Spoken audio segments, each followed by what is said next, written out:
Hello and welcome to all of our viewers. Hello, welcome, Father Jeffrey. How are you? I'm well. How about you? I'm doing well. Are we going to go with our real names today or our character names? There's the question. There is the question. Well, we are not only going to be the two of us talking as we usually do on our podcast. We're joined today by Father Anthony Perkins, who I'll bring on in just a second. I've actually known Father Anthony for a long time. He knew me when I was a bucky young teenager, as a camper, and then as a counselor at All Saints Camp, Ukrainian Orthodox Church Camp in Emlenton, Pennsylvania. I remember him teaching us a song. He loves hymnography and all these old classic Christian hymns, and he taught us some of those. And I still have one of those memorized. So that's from Father Anthony. So Perkins. we run out of things to talk about. Well, it only takes a spark to get a fire going, you know? So Father Anthony has many talents and skills. He's an academic. He's a pastor. He worked as well in the military. He's had his hands in a lot of different projects in a lot of different areas of life, and he brings all of those pieces of knowledge together and synthesizes them in a very unique way. And I thought, since it's so close to Halloween, it might be fun to have an episode about Dungeons and Dragons. And so, without further ado, let me bring on Father Anthony Perkins. Hello, Father. How are you? Hey, thank God, all is well. How are y'all? Doing quite well. Yeah, first of all, before we begin, Father, would you give maybe a little bit of a better intro for yourself than I did, and maybe adding into there a little sprinkling of the D&D part of why we'd want you to come? Come on. Sure. Right. So I grew up with a love of story and song, and had some favorite authors early on, like in my early teens. And that's about when an older brother of my best friend introduced us to Dungeons and Dragons. So that was when I was maybe 11 or 12. And we just really took to it. And that's when, early on, Basic Edition, it was in a box set, dungeon morphs and stuff. And so it's been part of my imagination since then, right? It's part of some of my deepest friendships, right? So it's inseparable from those things. Grew up in Georgia and went to school at the University of Georgia, got married while I was a student, and then I joined the Army. I spent 20 years in the reserves, was mobilized for a while after 9/11. And as an academic, I like to say as a theologian, I'm a pretty good political scientist, right? So I do teach at seminary. I'm a generalist, I would say. And my focus as an academic is on political parties, and also now more on ritual, right? So that's what I'm running a dissertation on, is the relationship between ideology and ritual. But going back to Dungeons and Dragons, at every stage along the way, there's like a radar that you have, and you can identify pretty quickly the people who play or don't play or who would be interested in. And like, even when I was in the Army, we would, not in the field, but when we were in the office, we would have a regular lunch game going, right? And now, thanks to technology, I'm in a campaign with those same guys that we were serving together 20 years ago. So yeah, a lot of fun. And I mean, we're going to get to how it informs and is informed by theology and things like that. I've got 4 kids, and we also have an on again, off again campaign or 2 going on, and I've been with them as a player and as a game master. And in general, we're a gaming family. So I grew up playing cards. Whenever the Perkins family would get together, we'd play pinochle, right? Which in northern Pennsylvania, that's a thing. So, did you grow up playing pinochle? Either of y'all? No, I did not. No. Okay, interesting. Mhm. I'd love to trace the roots of that. Why it was that we played pinochle and not something else, right? Yeah. So that gaming, the communal aspect of gaming, the storytelling, all that is very much a part of family culture and the family rhythm. Mm-hmm. Well, before we dive into the topics at hand, I just want to remind the audience that if you're watching live, you can type in any questions concerning whatever you want on the topic, and I will field them to Father Anthony, and then we'll see what happens. So you're always welcome to just go over in the chat, type in your question.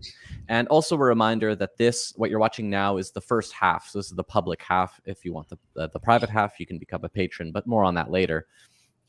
One of the things I find interesting that you mentioned, Father Anthony, is that you're now writing your dissertation on ritual and sort of, I guess, how ritual kind of enacts what we believe. And I think often the Divine Liturgy is a place where we come and we enact those things that we profess to believe.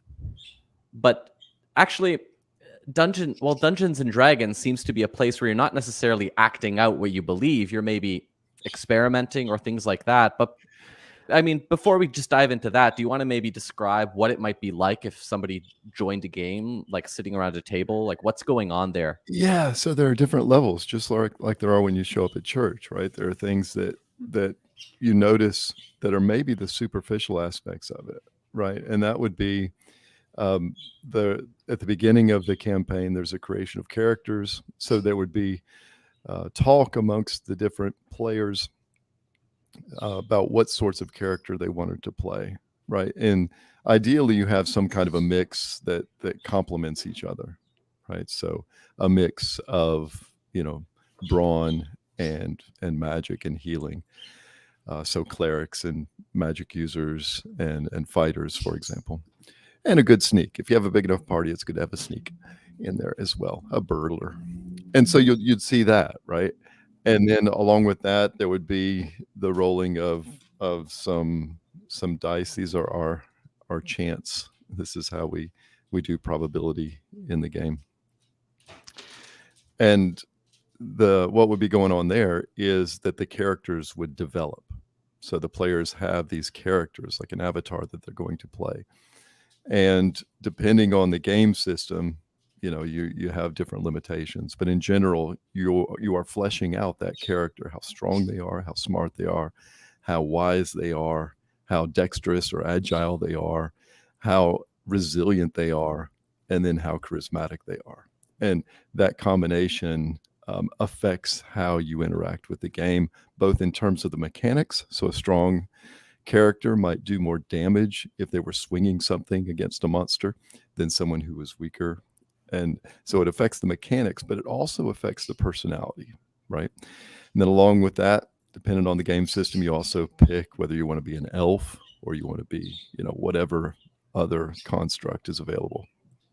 And so this is a really fun part. This is, for many people, this is the best part because it engages the imagination in a exciting way. It's that act of creation, right? And you're, like you said, you're trying it on, right?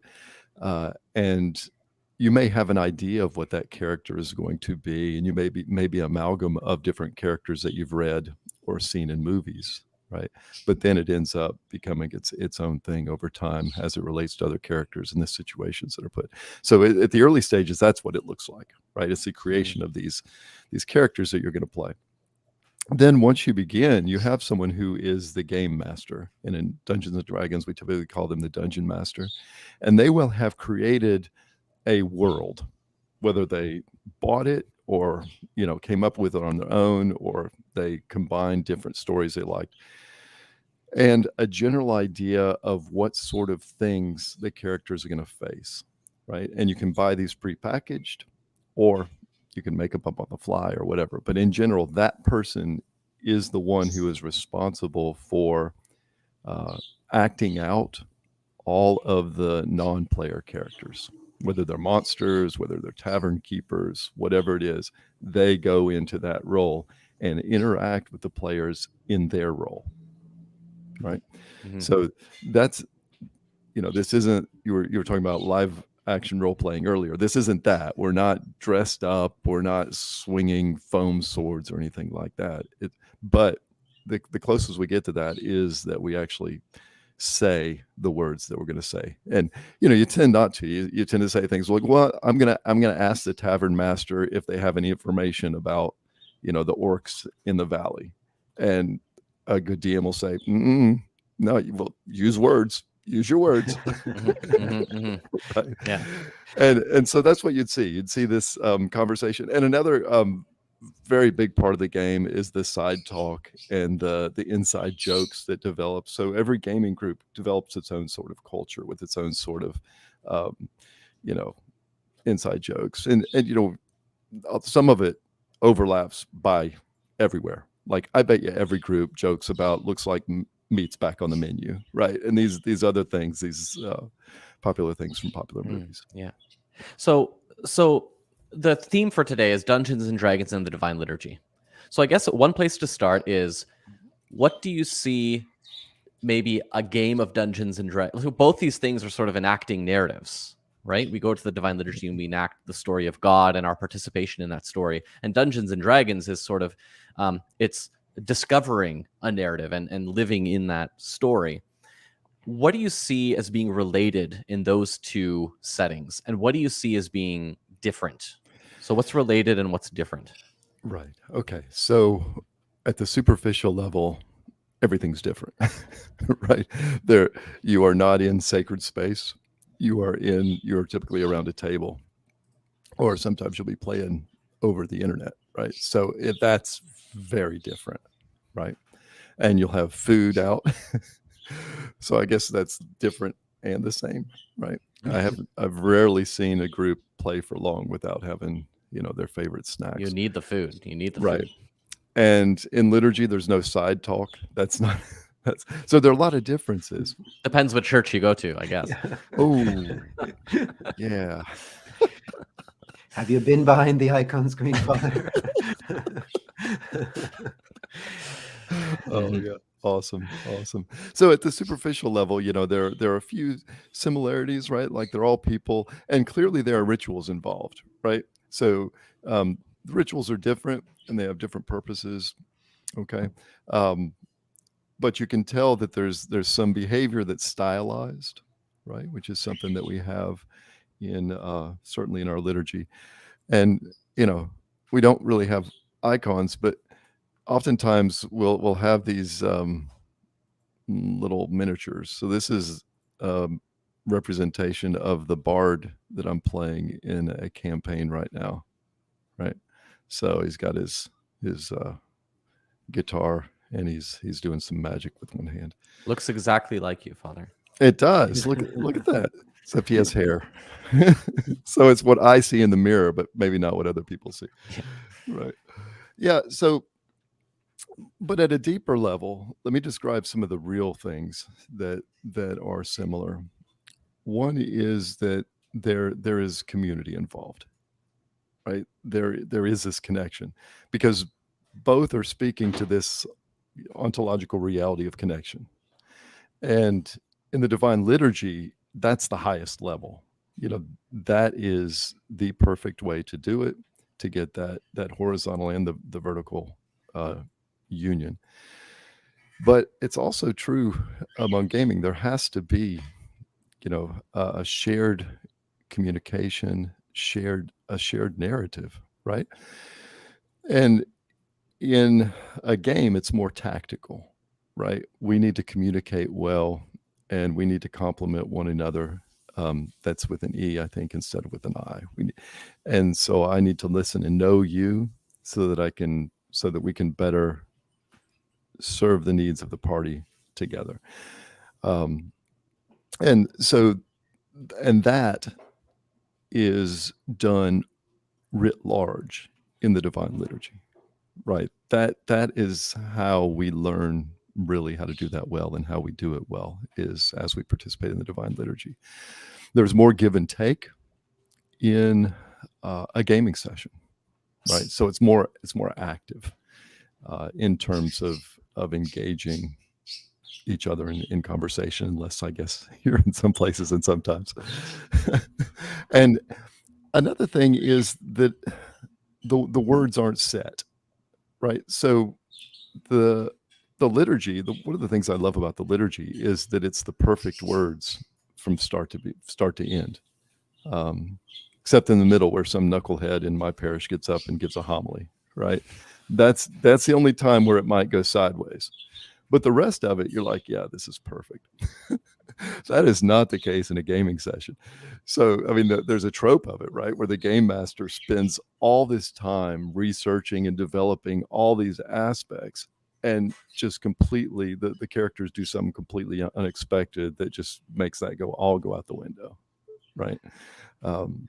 So that part's different, right? Whereas in a Divine Liturgy, what I find is that I can let down my active imagination, right, and just open myself up to the experience. If I did that in the gaming session, something would happen. I would see, perhaps with a little bit of the noetic eyes, I'd be able to see the connection among the people playing, and I would enjoy that, right? But it wouldn't be a very good gaming session if I was supposed to be, actually doing things and describing my actions and stuff. Mm-hmm. I have so many questions, but Father Jeffrey, I want to open the door for you if you want to jump in with anything. No, carry on for now. I'm really enjoying this reflection on the kind of points of continuity and discontinuity between Divine Liturgy and Dungeons and Dragons. I mean, my mind is going to all kinds of deep connections in terms of the kind of narrative nature of our kind of understanding of reality, about being storied beings and that sort of thing. So I think we'll get there, but I'm carry on, Father. Yeah. So we are constructing a reality together, and the game master has this idea of what the world looks like, but it adjusts to the needs and the expectations of the players as well, right? So even the contours of the world are malleable, right? Mm-hmm. And that's how I experience life through the Divine Liturgy, right? It is, I am being reshaped. My understanding of the world is being reshaped by the way that I am living this liturgy together with my community through those perfect words, with all the noetic effects and stuff. It's that's another strong similarity. That's the primary touchstone, right? But here, let me give another red herring, right? So another thing to say, well, it's one of the similarities is that you've got clerics in both, right? Yeah. And no, like you can play as a cleric, as your character can be a cleric in Dungeons and Dragons, right? Yeah. And there are crossover jokes, like when you get your gold cross, people, if both people are players, they'll say, did you get your 3rd level spells, right? and and a little bit naughty though, right? So for me, it doesn't cross over like that. One of the things that this is one of the places where people can get uncomfortable, right? Because in the world that's created, there's a cosmology, right? And people have different levels of comfort with cosmologies that are not directly Orthodox, right? How comfortable are they? They may be comfortable reading Tolkien, right, with this wonderful cosmology that is informed by Orthodoxy, Christianity, but isn't, they're just reading a story. But when they're actually engaging their imaginations in a world that is populated by whatever the pantheon is. And you've got clerics in the party, perhaps, that are, priests of one of those. You have to be careful with that, right? Right. Like, because there can be characters, like you can be a cleric of a particular god and use the power of that god in your spells and things like that. So you're sort of, you're not just a soldier with a spear who's going into battle. You are calling upon the power of a deity that is not explicitly God himself. Right. So you could be playing a dwarven character, and there's a dwarven pantheon, right? Ancestor based, perhaps, where you're drawing on the power of that ancestor, right? So in the games that I play, I don't go into that as much, right? One of the things in the 80s that scared parents, there was a reaction against the rise in popularity of Dungeons and Dragons, right? And one of them was when you opened up the player's handbook and you looked and you said, oh, okay, there are wizards in this. Uh-oh. And then wizards have spells, right? So things like a first level wizard can do light, right? You can make light appear in darkness, right? You can put sleep on a few people, and then the spell book in the player's handbook, it describes the tactical effects, right? This is how many people you can put to sleep. This is what their defense is to see if they do or don't go to sleep, and so on. But there's also a part that we never noticed that said like casting ingredients, right? And that's what critics focused on. Like, oh, these kids are learning to do magic with components, right? Which that would be a concern. I would be kind of concerned of that as well, but we weren't into that. Yeah. So you have these components because there was that scare that happened, and I guess one thing that I've interacted with I've looked into some of the criticism of D&D at that time. And a lot of the ways that it was painted is, okay, you have like a group of 4 or 5 people get into a room, put on their robes, and start bringing out these items and actually almost participate in something that would look like a seance in order to cast a spell in this fake world. Right. Yeah. And the chick track is wonderful at this. I mean, that's amazing. They made a movie out of it. Yeah. Right. A satirical movie, but they made a movie out of it. Yeah. Yeah. And what you really end up with is, at least with, teenage boys, you get the typical kind of, pardon my language, fart jokes and, ribbing, right? It was nothing at all like that. It was very sophomoric. But some people, I remember there was a kid who he clearly had some mental illness, right? And the way that he expressed that illness was using terms from Dungeons and Dragons. And so, for him, so I can see how parents would be concerned. And then, to the extent people really went down to steam tunnels to do this kind of thing, or it really led them to do seances or something.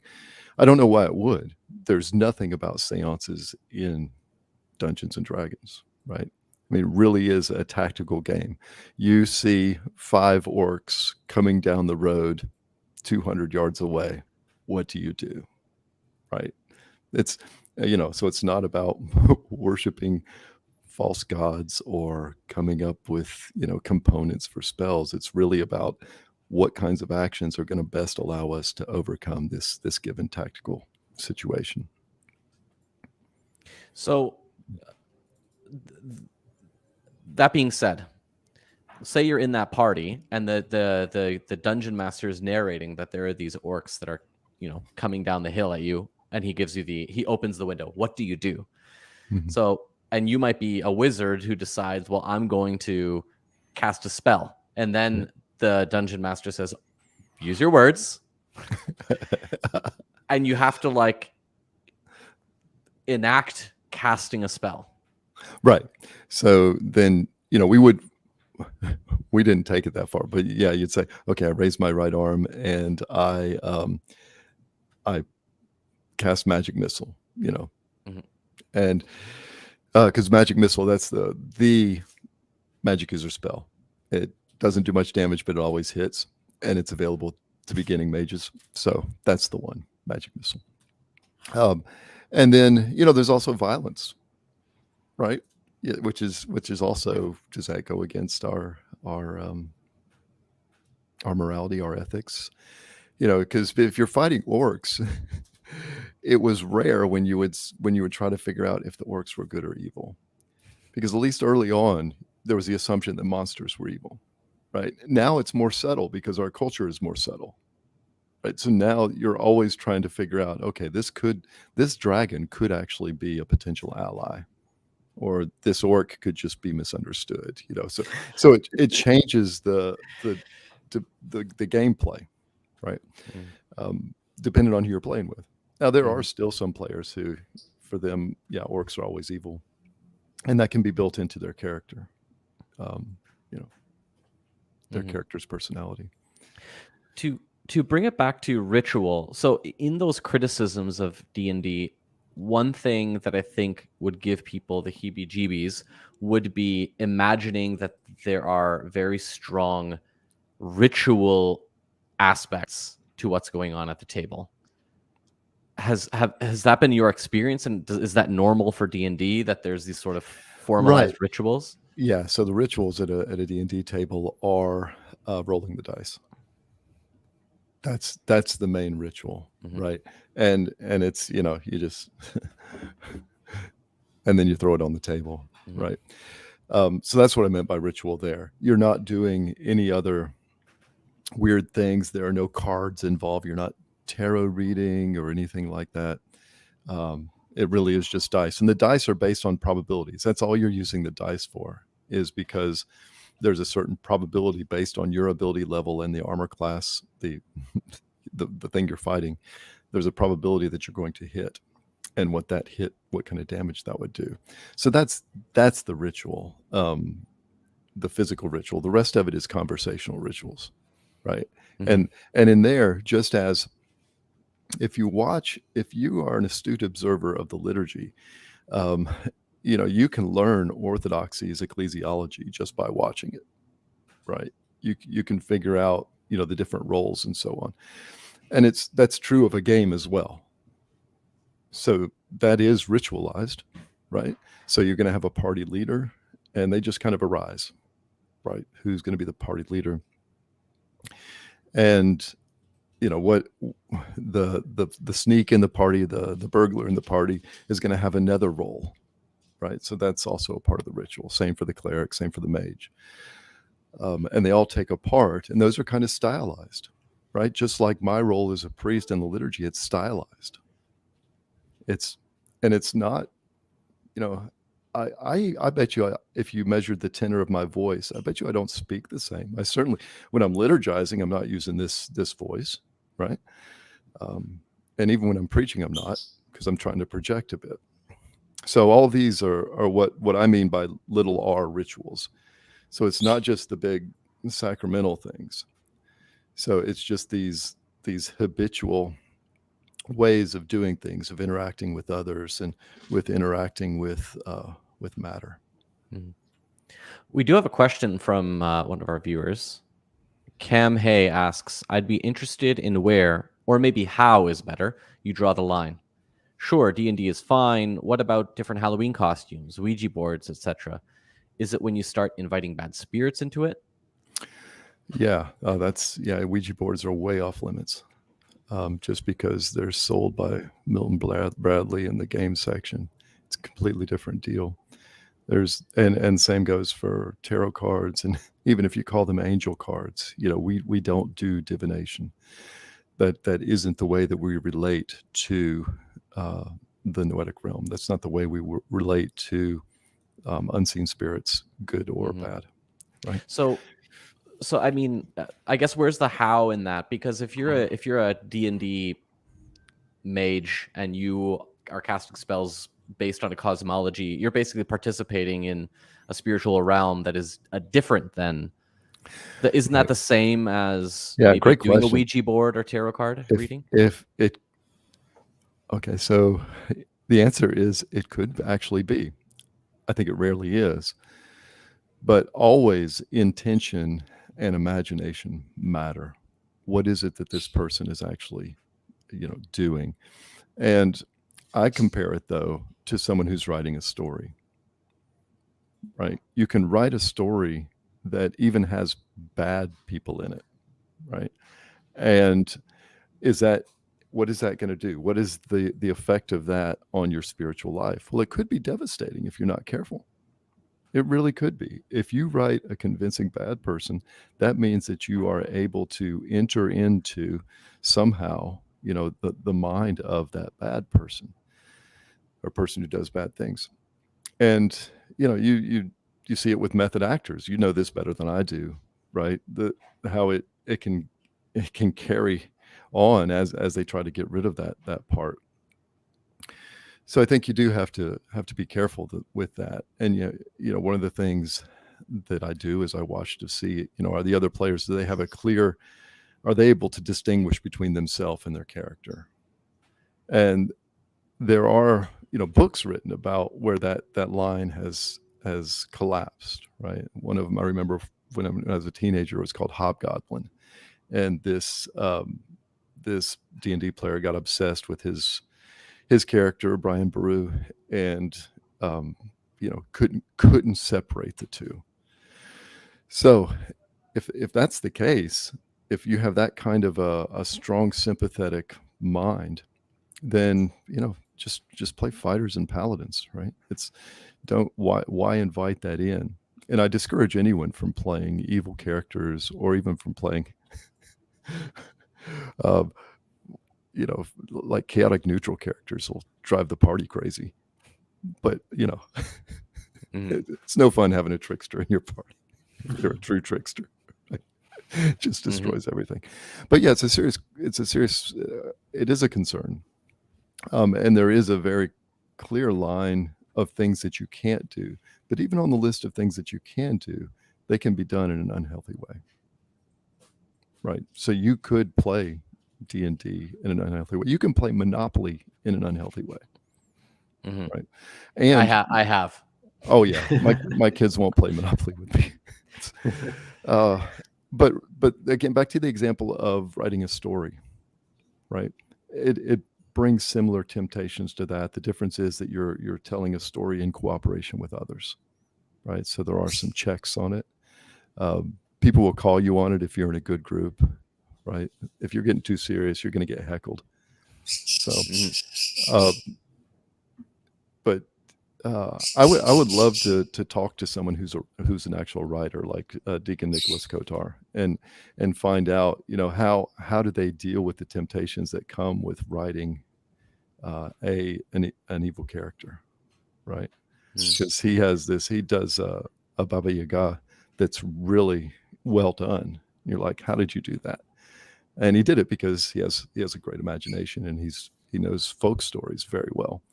But when he put it on for his interactions with the other characters, how did that affect him? And y'all as priests, what this can be like just in regular relations, because we are called to not just to listen so that we can figure out a plan of treatment or something. We're listening to know the other person. And that can take us to some pretty uncomfortable places sometimes. Yeah. Go ahead, Father Jeffrey. Yeah, I was just gonna.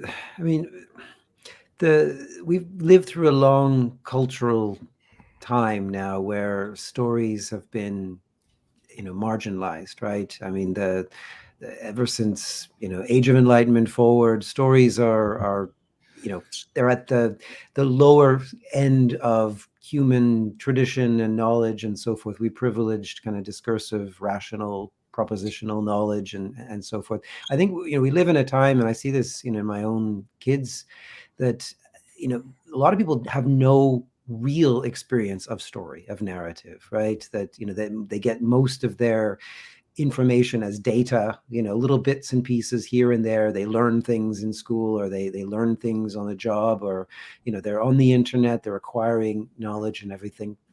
there's been a kind of long descent of human beings, away from, kind of being able to properly cope with story and narrative and everything. It's very different, before that, because, people just, indwelled cultures where storytelling was so normal, right? Whether it was in song or epic poetry, or whether it was in grand narratives and so forth. So people were able to navigate, I think, those spaces.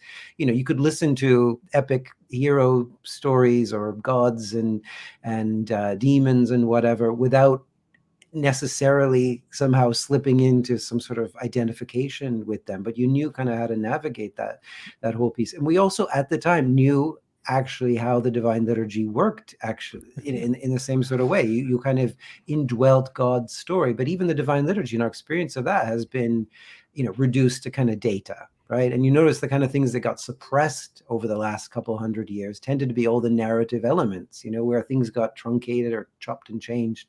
It was the story that was kind of lost. So, I mean, there's almost this kind of larger project that we have as human beings now to kind of reacquaint people with narrative tradition, with how stories work, and whether it is through games like Dungeons and Dragons, or just better familiarity with folk tales and fairy tales, and the kind of deep, things that are kind of probably in our collective subconscious, right?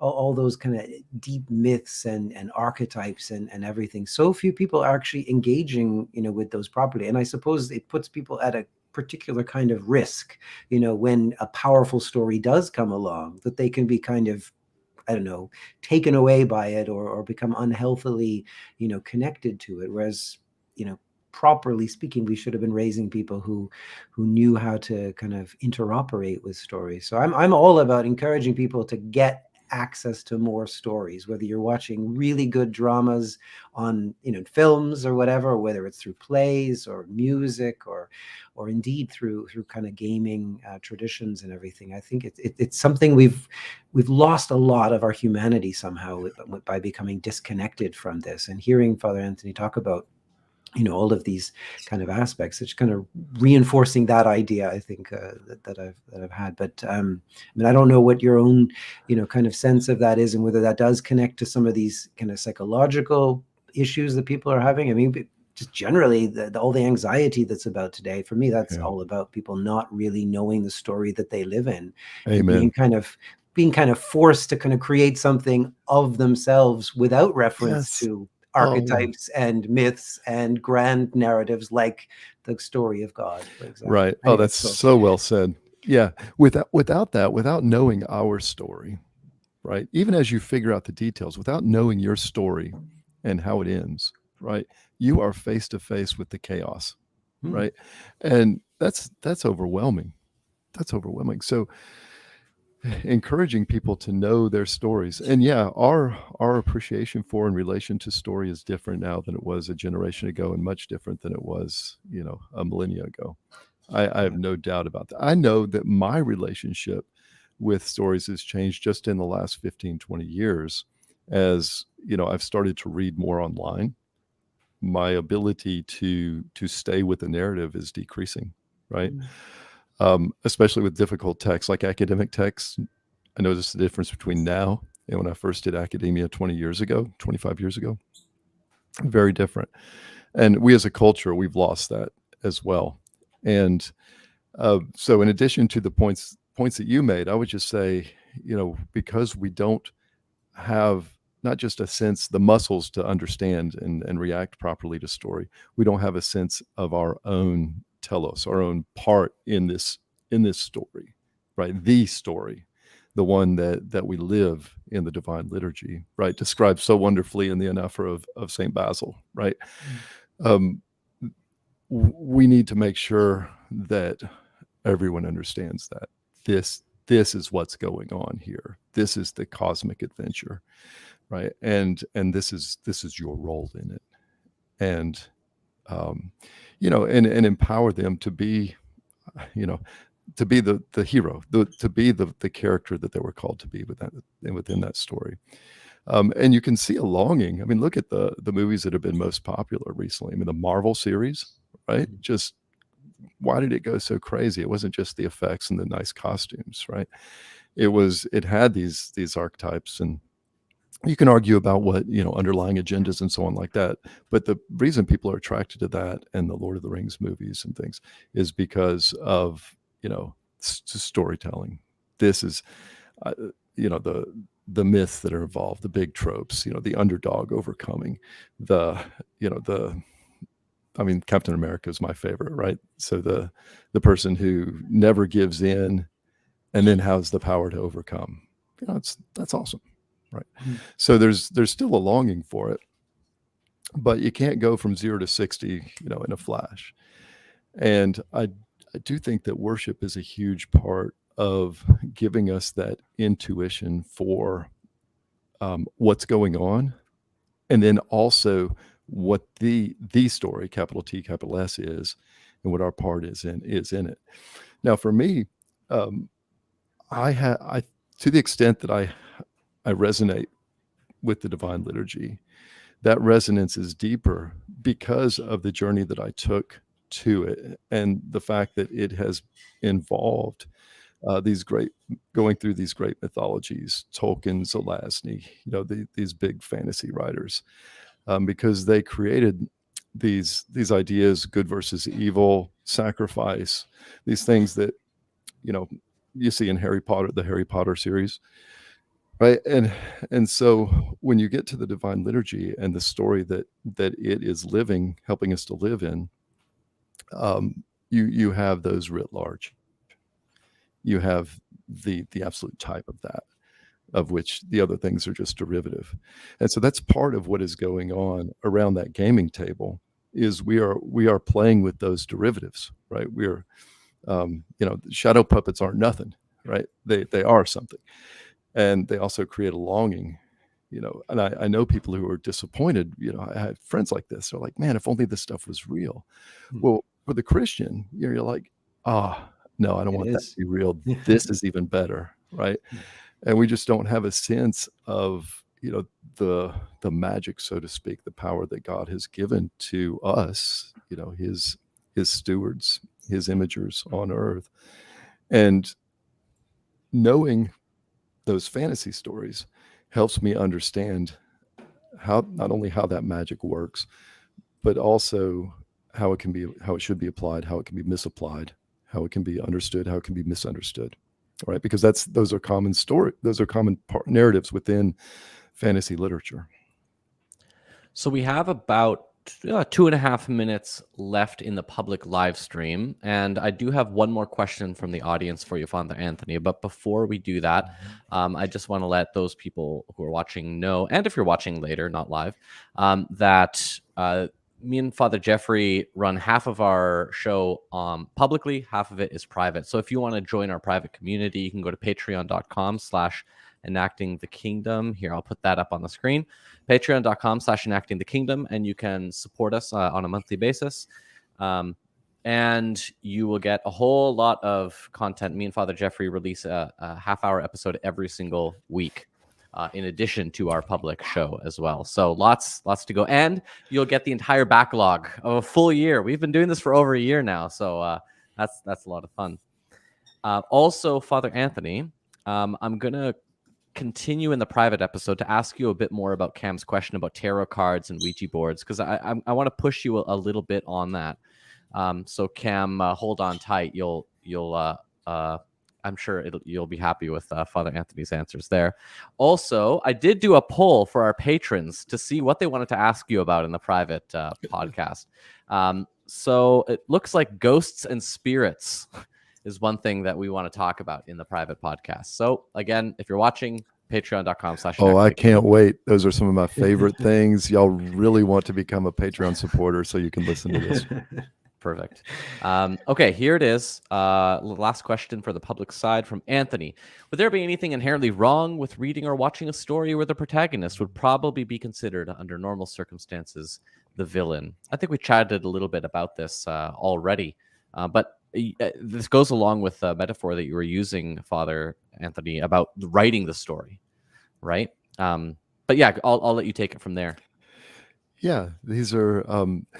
I think as long as you don't lose yourself, right? So one of the reasons why those stories work well So in a healthy way is because you can sense the disconnect. You know, you see someone who is doing good deeds despite these character flaws, but also you have a sense of how much better it would be if they repented, they changed their life and lived better. And sometimes they never do that, and that's not part of the storyline. And I think when a mythology glories in coarseness, for example, I don't enjoy that. I think that if I watched some of that, it would probably tempt me down to a lower level. But every once in a while, you can learn things by reading about, villains and getting kind of inside how they work. What's the motivation? What does that look like? What's the worldview look like? And why is it that character can't snap out of it? And understanding that, that's going to help you be a better pastor of your neighbor. It really does depend on the writing, because some of the writings is just designed to glory in the blasphemy, and I don't think that's appropriate. Well, thanks so much, Father Anthony. Thank you very much, Father Jeffrey. Thank you to our viewers. Again, patreon.com/enacting the kingdom if you want to get access to the second half. It's currently 8:16 Eastern time. At 8:30, we'll go live on the private podcast. And if you're watching this later, then that's fine too. Anthony says, thank you, fathers. Thank you very much, Anthony. And yeah, we'll see you all soon.